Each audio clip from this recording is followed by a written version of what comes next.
எல்லாருக்கும் வணக்கம் மக்களே! எல்லாரும் எப்படி இருக்கீங்க? எல்லாரும் நல்லா இருப்பீங்கன்னு நம்புறேன். நான் உங்களில் ஒருவன் பேசுறேன். நாம இந்த காணொளியில என்ன பார்க்க போறோம் அப்படின்னு பார்த்தீங்கன்னா, 2026 சட்டப்பேரவை தேர்தல் தமிழ்நாட்டில நடக்க போற காரணத்தினால, எந்தெந்த கட்சிகள் எப்படியெல்லாம் வாக்கு சதவீதங்கள் வாங்கியிருக்காங்க, எப்படியெல்லாம் வெற்றி பெற்றிருக்காங்க, எப்படியெல்லாம் வந்து அவிங்க அந்த சதவீதத்தில தோல்வி அடைஞ்சிருக்காங்க, அந்த தொகுதி எப்படி இழந்திருக்காங்க, வரப்போகும் தேர்தல்கள்ல எப்படியெல்லாம் வெற்றி பெறுவாங்க, இந்த கட்சிக்கு இந்த இடத்துல வாய்ப்பு இருக்கா அப்படிங்கிறத நம்ம பார்த்துக்கிட்டு இருக்கோம். ஒரு கணிப்பும் பார்த்துக்கிட்டு இருக்கோம். அந்த வகையில நம்ம இன்னைக்கு பார்க்க போற தொகுதி என்னன்னு பார்த்தீங்க அப்படின்னா, ராணிப்பேட் மாவட்டத்தில இருக்க சோளிங்கர் தொகுதி தான் பார்க்க போறோம். வாங்க நிகழ்ச்சிக்கு போலாம். அதுக்கு முன்னாடி நம்ம சேனலை சப்ஸ்கிரைப் பண்ணிக்க வச்சுங்க மக்களே. சப்ஸ்கிரைப் பண்ணி ஹெல்ப் பண்ணுங்க. சோளிங்கர் தொகுதியை பொறுத்த அளவுக்கு பார்த்தீங்க அப்படின்னா, சுதந்திரம் பெற்றதற்கு பின் 16 முறை இந்த இடத்துல எலெக்ஷன்கள் நடந்திருக்கு. இந்த 16 முறை எலெக்ஷன்கள்ல இந்திய தேசிய காங்கிரஸ் தான் அதிக முறை வெற்றி பெற்றிருக்காங்க. 1957, 1962, 1971, 1981, 1989, 2091, 2006, 2021ங்கிற வாக்குல இந்த இடத்துல கண்டினியூஸ் வெற்றியை கூட அவங்க பெற்றிருக்காங்க அப்படிங்கிறது குறிப்பிடத்தக்கது. அடுத்து அதிமுக பார்த்தீங்க அப்படின்னா 1977, 1980, 2001, 2016ல இந்த இடத்துல வெற்றி பெற்றிருக்காங்க. திமுக பார்த்தீங்க அப்படின்னா 1967ல இந்த இடத்துல வெற்றி பெற்றிருக்காங்க அப்படிங்கிறது குறிப்பிடத்தக்கது. அடுத்து தேமுதிக 2011லையும் 1996ல தமிழ் மாநில காங்கிரஸ் மூப்பனார் கட்சியை சார்ந்தவங்களும் 1952ல காமன்வெல்த் பார்ட்டி அப்படிங்கிறதையும், அதாவது மணிக்குவேல் நாயக்கர் தொடங்கிய காமன்வெல்த் பார்ட்டியும் இந்த இடத்துல வந்து 1952ல அவங்க சுயேட்சையா தான் நின்னாங்க. சுயேட்சையா நின்னு இந்த இடத்துல வெற்றி பெற்று அப்புறம் இந்திய தேசிய காங்கிரஸோட இணைந்துட்டாங்க. காமன்வெல்த் பார்ட்டி பார்த்தீங்க அப்படின்னா மாணிக்கவேல் நாயக்கர் அப்படிங்கிறவரால தொடங்கப்பட்டது அப்படிங்கிறது குறிப்பிடத்தக்கது. அப்புறம் வந்து இந்திய தேசிய காங்கிரஸ்ல அவர் வந்து உள்ளாட்சித்துறை அமைச்சரா அமைச்சரா இருந்திருந்திருக்காரு. நிதித்துறை அமைச்சரா கூட இருந்திருக்காரு. ஸோ அந்த வகையில பார்க்குறப்போ இந்த இடத்துல 16 முறை தேர்தல்கள்ல சோளிங்கர் தொகுதியை பொறுத்த அளவுக்கு பார்த்தீங்கன்னா 8 முறை வந்து இந்திய தேசிய காங்கிரஸும், 4 முறை அதிமுகவும், 1 முறை வந்து திமுகவும், 1 முறை வந்து தேமுதிகவும், 1 முறை வந்து தமிழ் மாநில காங்கிரஸும், 1 முறை காமன்வெல்த் பார்ட்டியும் இந்த இடத்துல வந்து வெற்றி பெற்றிருக்காங்க. இந்த தொகுதிகளை கைப்பற்றியிருக்காங்க அப்படிங்கிறது குறிப்பிடத்தக்கது. அடுத்து சோளிங்கர் தொகுதி சட்டமன்ற தேர்தல் விவரங்கள பார்த்துருவோம். நம்ம கடந்த 2 தேர்தல்கள் எடுத்து சட்டமன்ற தேர்தல்கள் பார்த்துக்கிட்டு இருக்கோம் அனலைஸ்க்காக. அந்த வகையில 2016, 2021 பார்த்துக்கிட்டு இருக்கோம். 2016 பொறுத்தளவுக்கு பார்த்தீங்க அப்படின்னா, இந்த தொகுதியை அதிமுக தான் கைப்பற்றியிருக்காங்க. அதிமுக சார்பில என்.ஜி. பார்த்திபன் அப்படிங்கிறவர் போட்டியிட்டு 77,651 வாக்குகளும் 37.10% பெற்று இந்த இடத்துல அவரு வெற்றி பெற்றிருக்கிறாரு. அடுத்து திமுக கூட்டணியில் அங்கம் வகித்த இந்தியன் நேஷனல் காங்கிரஸ் பார்த்தீங்க அப்படின்னா முனிரத்னம் அப்படிங்கிறவர் போட்டியிட்டு 67,919 வாக்குகளும் 32.40% பெற்று இந்த இடத்துல அவங்க 2ஆம் இடத்தை பிடிச்சிருக்காங்க. அடுத்து பாட்டாளி மக்கள் கட்சி இந்த இடத்துல தனிச்சு போட்டியிட்டாங்க 2016ல. கே சரவணன் அப்படிங்கிறவர் போட்டியிட்டு 50,827 வாக்குகளும் 24.30% பெற்று அந்த 2016 தேர்தல்ல பாட்டாளி மக்கள் கட்சியோட அதிகமான வாக்குகள் வாங்கின தொகுதியா சோளிங்கர் திகழ்ந்திருக்கு அப்படிங்கிறதுல எந்த ஒரு ஐயமும் இல்ல. அடுத்தது பார்த்தீங்க அப்படின்னா, மக்கள் நல கூட்டணி சார்பில இந்த இடத்துல தேமுதிக தான் வந்து நின்றுருக்காங்க. பி.ஆர். மனோகர் அப்படிங்கிறவர் போட்டியிட்டு 6,167 வாக்குகளும் 3% பெற்று இந்த இடத்துல அவங்க 4ஆம் இடத்தை பிடிச்சிருக்காங்க அப்படிங்கிறது குறிப்பிடத்தக்கது. அடுத்து 2021 சட்டமன்ற தேர்தலை பொறுத்தளவுக்கு சோளிங்கர் தொகுதியில மறுபடியும் திமுகவுல அங்கம் வகிச்ச இந்தியன் நேஷனல் காங்கிரஸ்க்கு குடுத்திருக்காங்க. இந்தியன் நேஷனல் காங்கிரஸ் சார்பில அதே ஏ.எம். முனிரத்னம் அப்படிங்கிறவர் தான் போட்டியிட்டு 1,10,228 வாக்குகளும் 49.50% பெற்று மிகப்பெரிய வெற்றி இந்த இடத்துல அவரு பெற்றிருக்காரு அப்படிங்கிறது குறிப்பிடத்தக்கது. அடுத்து பார்த்தீங்கன்னா, அதிமுகவுல அங்கம் வச்ச பாட்டாளி மக்கள் கட்சி போன தடவ வந்து அதிகமான வாக்குகள வச்சிருந்தங்காட்டி, இந்த தடவ கண்டிப்பா அந்த தொகுதியை கைப்பற்றலாம் அப்படிங்கிற ஒரு முடிவோட இறங்கியிருக்காங்க போல. அந்த அளவுக்கு பார்க்குறப்போ இந்த இடத்துல வந்து ஏ.எம். கிருஷ்ணன் அப்படிங்கிறவர் போட்டியிட்டு 83,530 வாக்குகளும் 37.50% மட்டுமே பெற்று இந்த இடத்துல வந்து அவங்க 12% வாக்குகள் வித்தியாசத்தில் தோல்வி அடைஞ்சிருக்காங்க. இந்த கால்குலேஷன் பார்த்தீங்க அப்படின்னா, நம்மளுக்கு 2016ல விழுந்த அந்த 24% விழுந்து அதிமுகவோட 14% வாக்குகள் மட்டும் தான் இடத்துல விழுந்திருக்கு. மீதி எல்லா வாக்குகளும் 6% வாக்குகளை வந்து அம்மா மக்கள் முன்னேற்ற கழகம் சார்பில் என்.ஜி. பார்த்திபன், அதாவது போன தடவை அதிமுக இருந்த என்.ஜி. பார்த்திபன் அவர்கள் பார்த்தீங்க அப்படின்னா, இந்த இடத்துல வந்து அம்மா மக்கள் முன்னேற்ற கழகம் வந்து கழகத்துல சார்பில் போட்டிட்டு 6% வாக்குகள் பக்கமா வாங்கியிருக்காரு. 12,979 வாக்குகள் வாங்கியிருக்காரு. ஸோ அது கூட வந்து இவங்களோட தோல்விக்கு காரணமா கூட இருக்கலாம். ஏன்னா அந்த அளவுக்கு பார்த்தீங்க அப்படின்னா 37 6 ஒரு 60 43 தான் ஆச்சு. இன்னும் அவங்க 49% வச்சிருக்காங்க. ஸோ அந்த வகையில இது வந்து கொஞ்சம் இதா இருக்கு. அடுத்து நாம் தமிழர் சார்பில் இந்த இடத்துல வந்து ஒய்.ஆர். பவிந்தன் அப்படிங்கிறவர் போட்டியிட்டு 9,656 வாக்குகளும் 4.3% பெற்று இந்த இடத்துல அவங்க 4ஆம் இடத்தை பிடிச்சிருக்காங்க அப்படிங்கிறது குறிப்பிடத்தக்கது. அடுத்து நம்ம மக்களவைத் தேர்தல் விவரங்களை பார்த்துருவோம். அந்த வகையில் சோளிங்கர் மக்களவைத் தேர்தல் 2 தேர்தலில் நம்ம பார்த்துக்கிட்டு இருக்கோம். 2019, 2024. 2019 தேர்தலை பொறுத்தளவுக்கு பார்த்தீங்க அப்படின்னா, இந்த தொகுதி அரக்கோணம் மக்களவை தொகுதியா வரும். அந்த வகையில பார்த்தீங்க அப்படின்னா, இந்த இடத்துல திமுக தான் வெற்றி பெற்றிருக்காங்க. திமுக சார்பில் இந்த இடத்துல பார்த்தீங்கன்னா எஸ். ஜெகத் ரட்சகன் அப்படிங்கிறவர் போட்டியிட்டு 1,05,324 வாக்குகளும் 54.78% பெற்று மிகப்பெரிய வெற்றியை வந்து ஜெகத் ரட்சகன் பெற்றிருக்காரு அப்படிங்கிறது குறிப்பிடத்தக்கது. அடுத்து அதிமுக சார்பில் இந்த இடத்துல பாட்டாளி மக்கள் கட்சிக்கு ஒதுக்கியிருக்காங்க. ஏ.கே. மூர்த்தி அப்படிங்கிறவர் போட்டியிட்டு 65,243 வாக்குகளும் 30.97% வாங்கி இந்த இடத்துல அவங்க 2ஆம் இடத்த பிடிச்சிருக்காங்க அப்படிங்கிறது குறிப்பிடத்தக்கது. அடுத்து நாம் தமிழர் கட்சி சார்பில் ஒய்ஆர் பவித்ரன் அவங்க இதை போட்டியிட்டு 3,657 வாக்குகளும் 1.74% வாங்கி இந்த இடத்துல 4ஆம் இடத்தை பிடிச்சிருக்காங்க அப்படிங்கிறது குறிப்பிடத்தக்கது. அடுத்து கடந்த ஆண்டு நடந்து முடிந்த 2024 மக்களவைத் தேர்தலை பொறுத்தளவுக்கு பார்த்தீங்க அப்படின்னா இந்த தொகுதியில் மறுபடியும் திமுக தான் வெற்றி பெற்றிருக்காங்க. திமுக சார்பில் மறுபடியும் ஜெகத்ரட்சகன் தான் போட்டிட்டு இருக்காரு. அவர் பார்த்தீங்க அப்படின்னா 87,418 வாக்குகளும் 37.17% வாங்கி இந்த இடத்துல அவர் வெற்றி பெற்றிருக்காரு. அடுத்து அதிமுக சார்பில் எல் விஜயன் அப்படிங்கிறவர் போட்டியிட்டு 52,551 வாக்குகளும் 22.34% தனிச்சு போட்டியிட்ட அதிமுகவுக்கு இந்த இடத்துல தொகுதிகள் கிடைச்சிருக்குங்கிறது குறிப்பிடத்தக்கது. அடுத்து என்டிஏ சார்பில் பாட்டாளி மக்கள் கட்சி சார்பில் கே பாலு அப்படிங்கிறவர் தான் போட்டிட்டு இருக்காரு. அவர் பார்த்தீங்க அப்படின்னா 48,028 வாக்குகளும் 20.42% அதிமுகவுக்கு பக்கமாக வந்து இந்த இடத்துல வாக்குகளை அவங்க சேகரிச்சிருக்காங்க அப்படிங்கிறது குறிப்பிடத்தக்கது. அடுத்து அஃபிஷா நசீரின் அப்படிங்கிறவங்க போட்டிட்டு நாம் தமிழர் கட்சி சார்பில் 17,407 வாக்குகளும் 7.4% பெற்று இந்த இடத்துல அவங்க 4ஆம் இடத்தை பிடிச்சிருக்காங்க அப்படிங்கிறது குறிப்பிடத்தக்கது. அடுத்து சோளிங்கர் தொகுதி 4 தேர்தல் நிலவரங்களை பார்த்துருவோம். 4 தேர்தல்களை பொறுத்தளவுக்கு பார்த்தீங்க அப்படின்னா சோளிங்கர் தொகுதியை பொறுத்தளவுக்கு அதிமுக எப்படி பண்ணியிருக்காங்கன்னு பார்ப்போம். அதிமுகவை 2016 37.10%, 2019 30.97%, 2021 37.50%, 2024 22.34% வாங்கி இந்த இடத்துல வாக்குகளை வந்து அவங்களோட வாக்குகளை வந்து அவங்க குறைச்சி, அதாவது குறைந்த அளவில் தான் வாக்குகள் வாங்கியிருக்காங்க அப்படிங்கிறது குறிப்பிடத்தக்கது. ஸோ எப்படி வந்து மீண்டு வர போறாங்க அப்படிங்கிறத நம்ம பொறுத்திருந்து பார்க்கலாம். அடுத்து திமுக பொறுத்த மட்டும் பார்த்தீங்க அப்படின்னா 2016 32.40%, 2019 54.75%, 2021 49.50%, 2024 37.17% பெற்று இந்த இடத்துல அவங்க ஒரு வெற்றி பெறும் நோக்கில் வந்து இந்த இடத்துல வாக்குகளை வந்து அவங்க வாங்கிட்டு இருக்காங்க அப்படிங்கிறது குறிப்பிடத்தக்கது. ஆக மொத்தத்தில் 2024 தேர்தலுக்கு அப்புறம் பார்த்தீங்க அப்படின்னா திமுக மேல மிகப்பெரிய விமர்சனங்கள் வந்துகிட்டு இருக்க காரணத்தினால இந்த எலெக்ஷன் எப்படி இருக்கும் அப்படிங்கிறத நம்ம பொறுத்திருந்து பார்க்கலாம். அடுத்து நாம் தமிழரை பொறுத்தளவுக்கு பார்த்தீங்க அப்படின்னா 2016 0.4%, 2019 1.74%, 2021 4.3%, 2024 7.4% பெற்று இந்த இடத்துல வந்து வாக்குகள் வந்து மிக குறைவான அளவில், ஏன்னா நாம் தமிழரை பொறுத்தளவுக்கு பார்த்தீங்கன்னா எல்லா இடத்துலையும் கொஞ்சம் கணிசமான வாக்குகளை உயர்ந்து வாங்கியிருந்தாங்க. பட் இந்த தொகுதியில் கொஞ்சம் வாக்குகள் வந்து மிகப்பெரிய அளவில் கீழே இருக்கிறத நம்மளால் பார்க்க முடியும்.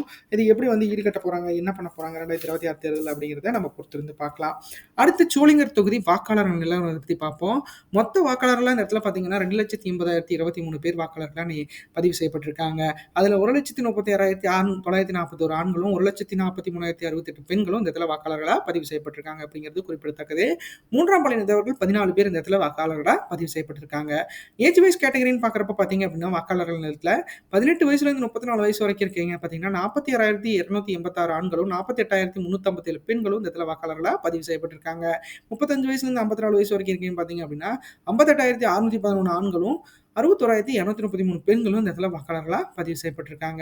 54 வயசுலேருந்து 65 வயசுக்கு மேலே இருக்கீங்க பார்த்தீங்க அப்படின்னா ஓல்டேஜ் வயதானவங்க பார்த்தீங்க அப்படின்னா 32,044 ஆண்களும் 33,478 பெண்களும் இந்த இடத்துல வாக்காளர்களாக பதிவு செய்யப்பட்டிருக்காங்க அப்படிங்கிறது குறிப்பிடத்தக்கது. அடுத்து சோளிங்கர் தொகுதி வாக்குப்பதிவு சதவீதம் எப்படி இருக்குன்னு பார்த்தலாம். கடந்த 8 தேர்தல்களில் சோளிங்கர் தொகுதியை பொறுத்தளவுக்கு பார்த்தீங்க அப்படின்னா எப்படி வாக்குகள் வந்து பதிவாயிருக்கு அப்படிங்கிறத பார்ப்போம். 1989 61.10%, 1991 70.60%, 1996 74.70%, 2001 71.30%, 2006 76.50%, 2011 84.70%, 2016 82.30%, 2025 85% வாங்கியிருக்காங்க அப்படிங்கிறது குறிப்பிடத்தக்கது. நல்ல ஒரு வாக்குப்பதிவு தான். 2026 தேர்தல் வாக்குப்பதிவு எதிர்பார்ப்பு சதவீதம் 84% வாக்குகள் வந்து பெறுவதற்கு வாய்ப்புகள் அதிகமாக இருக்கு. அதை பொறுத்த அளவுக்கு பார்த்தீங்க அப்படின்னா எப்படி நடக்க போகுது அப்படிங்கிறத நம்ம பொறுத்து பார்க்கலாம். 100% கண்டிப்பாக இந்த மக்கள் பண்ணுவாங்க அப்படிங்கிறதுல எந்த ஒரு ஐயமும் இல்லை. அடுத்து சோளிங்கர் தொகுதி வாக்கு எதிர்பார்ப்பு 2026 எப்படி இருக்குன்னு பார்த்தலாம். 2026 பொறுத்தளவுக்கு பார்த்தீங்க அப்படின்னா இந்த தொகுதியில் அதிமுக கூட்டணி வெற்றி பெறுவதற்கு வாய்ப்புகள் அதிகமாக இருக்கு. அதிமுக கூட்டணி பொறுத்தளவுக்கு பார்த்தீங்க அப்படின்னா இந்த இடத்துல பாமக வந்து போன தடவை இருந்தாலும் ஒரு சின்ன அதாவது ஒரு கலந்த மனப்பான்மையோட மக்கள் இருந்த காரணத்தினால கண்டிப்பாக அந்த இடத்துல வந்து தோற்கடிக்கப்பட்டாங்க அதிமுக கூட்டணி. பட் ஆனால் இந்த முறை பார்த்தீங்க அப்படின்னா வெற்றி பெறுவதற்கு மிகப்பெரிய அளவில் வாய்ப்புகள் அதிகமாக இருக்கிறத நம்மளால பார்க்க முடியும். ஏன்னா பார்த்தீங்க அப்படின்னா 2024 வாக்குகள் வந்து ஓரளவுக்கு முன்னேறி தான் வந்திருக்கு. ஸோ அந்த வகையில் பார்க்குறப்போ வாய்ப்புகள் அதிகமாக இருக்கிறத நம்மளால பார்க்க முடியும். அந்த வகையில் 40.77%, 95,097 வாக்குகளும் பெறுவதற்கு அதிமுக கூட்டணிக்கு வாய்ப்பு இருக்கிறத நம்மளால மறுக்க முடியாத உண்மையா இருக்கு. ஆக மொத்தத்தில் இபிஎஸ் அவர்கள் இந்த மாதிரியான செய்கைகள்லாம் பண்ணி எப்படியெல்லாம் வெற்றி பெற போறாரு அப்படிங்கிறத நம்ம பொறுத்திருந்து பார்க்கலாம். ஆக மொத்தத்தில் அதிமுக கூட்டணிக்கு இந்த தொகுதி போன தடவை வந்து சறுக்கி இருந்தாலும் இந்த முறை வந்து கொஞ்சம் கொஞ்சம் வேகம் காட்டுவது அதிகமா இருக்க காரணத்தினால, கண்டிப்பா வெற்றி பெறுவதற்கு வாய்ப்புகள் அதிகமா இருக்கிறத நம்மளால மறுக்க முடியாத உண்மையா இருக்கு. அடுத்து பார்த்தீங்கன்னா, திமுக கூட்டணிய பொறுத்தளவுக்கு பார்த்தீங்க அப்படின்னா, அந்த தொகுதி என்னதான் இவங்களோட கண்ட்ரோல்ல இருந்தாலும் 36.27% அடுத்து திமுக பொறுத்தமட்டில் பார்த்தீங்க அப்படின்னா, சோளிங்கர் தொகுதியில 2026ல 36.97% 86,960 வாக்குகளும் பெறுவதற்கு வாய்ப்புகள் அதிகமா இருக்கு. என்னதான் நம்ம பார்த்திருந்தாலும் திமுக பொறுத்தமட்டில் பார்த்தீங்க அப்படின்னா, ஆற்காடு பக்கத்துகால இருக்கிற தொகுதிகள் அப்படி அதாவது பார்த்தீங்கன்னா, திருவண்ணாமலை மாவட்டம் ஆற்காடு, வட ஆற்காடு, தென் ஆற்காடு பொறுத்தளவுக்கு பார்த்தீங்கன்னா, திமுகவுக்கு மிகப்பெரிய அளவுல பலம் இருக்கு. அந்த வகையில பார்த்தீங்கன்னா, சோளிங்கரும் வந்து கண்டிப்பா திமுகவுக்கு மிகப்பெரிய அளவுல பலம் இருக்கிறத நம்மளால பார்க்க முடியும். ஆக மொத்தத்தில அவிங்க 36.97% வாக்குகள் வாங்குறதுக்கு மிகப்பெரிய அளவுல வாய்ப்பு இருக்கு. கண்டிப்பா வந்து வெற்றி பெறுவதற்கு மிகப்பெரிய அளவுல இவங்க போராடுவாங்க அப்படிங்கிறதுல எந்த ஒரு ஐயமும் இல்ல. அந்த வகையில பார்க்குறப்ப திமுகவுக்கு அதிமுகவை விட ஒரு கணிசமான வாக்குகள் வித்தியாசத்தில தான் இவங்க இந்த இடத்துல தோல்வியை தழுவுவாங்க அப்படிங்கிறது என்னோட என்னோட இதா இருக்கு. என்னோட கணிப்பா இருக்கு. ஸோ அத கண்டிப்பா இவங்க மீறி இது வெற்றி பெறுவாங்க அப்படிங்கிறதுல எந்த ஒரு ஐயமும் இல்ல. அடுத்து நாம் தமிழர பொறுத்தளவுக்கு பார்த்தீங்க அப்படின்னா, 7.26% 17,069 வாக்குகளுக்கு மேல பெறுவதற்கு வாய்ப்புகள் அதிகமா இருக்கு. நாம் தமிழர் பொறுத்தமட்டில் பார்த்தீங்கன்னா, இந்த தொகுதியில ஒரு குறைந்தபட்ச வாக்குகள தான் பெற்றுட்டு வராங்க. ஸோ அந்த வகையில பார்க்குறப்ப இந்த தொகுதி அவங்களுக்கு எப்படி இருக்க போகுது அப்படிங்கிறத நம்ம பொறுத்திருந்து பார்க்கலாம். என்னதான் இருந்தாலும் இந்த தொகுதியில 2026 தேர்தல் பொறுத்தளவுக்கு பார்த்தீங்கன்னா, தமிழக வெற்றி கழகத்துக்கு ஒரு வரவேற்பு இருக்க காரணத்தினால, ஏன்னா அந்த ராணிப்பேட் மாவட்டத்த பொறுத்தளவுக்கு பார்த்தீங்க அப்படின்னா, திமுகவோட கை அதிகமா ஓங்கியிருக்கு. ஸோ தமிழக வெற்றி கழகம் உள்ள வந்திருக்கு. ஸோ நாம் தமிழருக்கு இந்த தொகுதியில வாய்ப்புகள் வந்து அதிக அளவுல இருந்திருந்தாலும், ஆனா இப்ப வந்து அவிங்க 2 பேரும் கொஞ்சம் வாக்குகள சிதற வச்சிருக்காங்க. ஸோ அந்த வகையில இருக்கிற வாக்குகள வந்து அவிங்க தக்க வச்சுக்கிறதுக்கு மேலும் வாய்ப்புகள் இருக்கிறத நம்மளால பார்க்க முடியும்.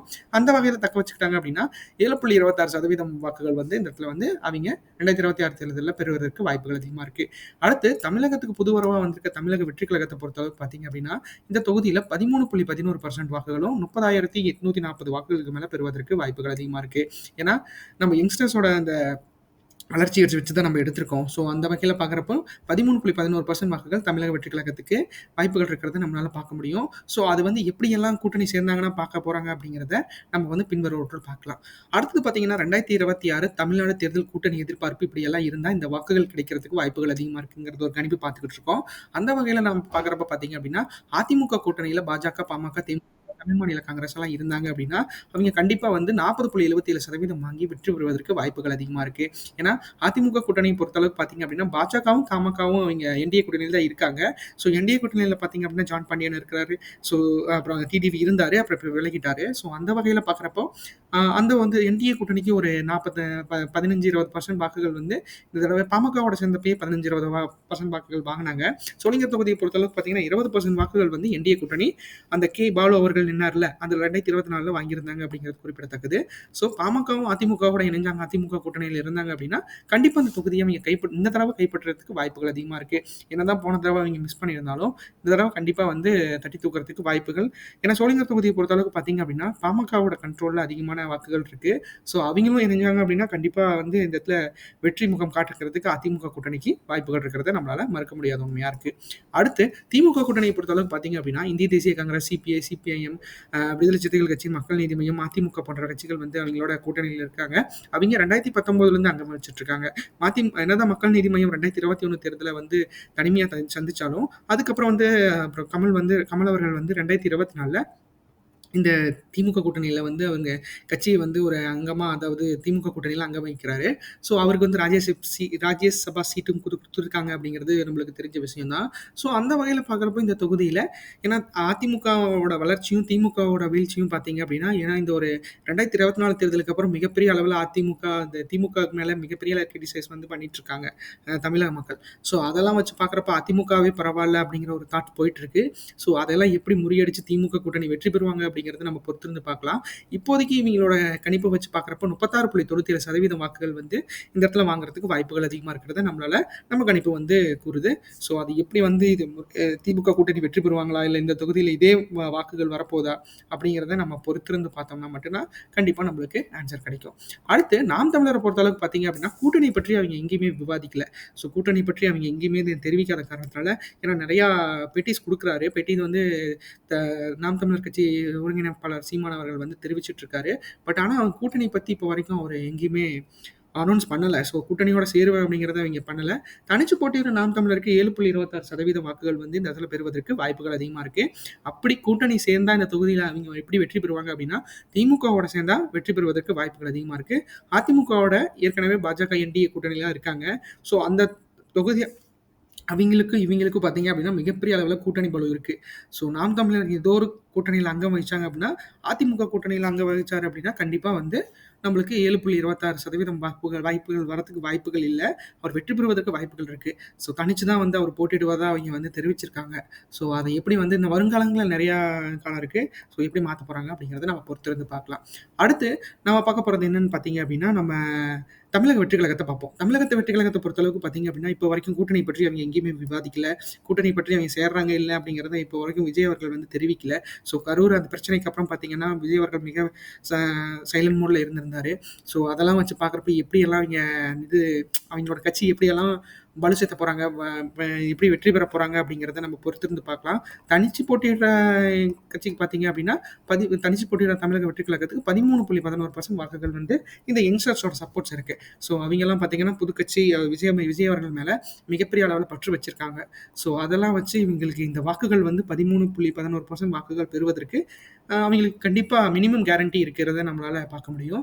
கூட்டணின்னு பார்த்தீங்க அப்படின்னா, அதிமுகவோட சேர்ந்தாங்க அப்படின்னா, மிகப்பெரிய அளவில் வெற்றி பெறுவதற்கு வாய்ப்புகள் அதிகமா இருக்கு. ஸோ அது விஜய் அவர்களோட கையில தான் இருக்கு. அவர் என்ன நினைக்கிறாரு, என்ன பண்ண போறாரு அப்படிங்கிறத நம்ம பொறுத்திருந்து பார்க்கலாம். ஆக மொத்தத்துல இப்போ வரைக்கும் கூட்டணிகள் பத்தி நம்ம விவாதிக்கல. அவங்களும் விவாதிக்கல, நம்மளும் வந்து கூட்டணி அவங்க ஏன்னா ஏன்னா புது கட்சி அதுங்க என்ன மாதிரியான கொள்கை நிலைப்பாடோட இருக்காங்க அப்படிங்கிறது நம்மளுக்கு தெரியாது. ஸோ அதை வச்சு பார்க்குறப்ப எந்த கட்சியோட அவங்கள வச்சு நம்ம பேசவும் இந்த இந்த அனலைஸ் வந்து கரெக்டாக ஒர்க் ஆகலை.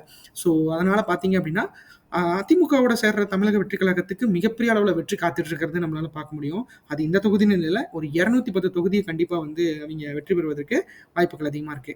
இந்த காணொலி உங்களுக்கு ரொம்ப பிடிச்சிருக்கும்னு நினைக்கிற மக்களே, கண்டிப்பாக நம்ம சேனலை சப்ஸ்கிரைப் பண்ணி வச்சுக்கோங்க. நம்ம ஒவ்வொரு நாளும் ஒவ்வொரு தொகுதிங்கிற ஒரு கான்செப்ட்ல போயிட்டுருக்கோம். ஸோ நம்மளுக்கு வந்து உங்க தொகுதி வரப்போ கண்டிப்பா நீங்க எல்லாமே தெரிஞ்சுக்கிட்டு என்னோடத பார்க்கணும் அப்படிங்கிறது தான் என்னோட கனவு. கண்டிப்பா அத நீங்க நிறைவேத்துவீங்கன்னு நினைக்கிறேன். லைக் பண்ணுங்க, ஷேர் பண்ணுங்க, கமெண்ட் பண்ணுங்க. நன்றி.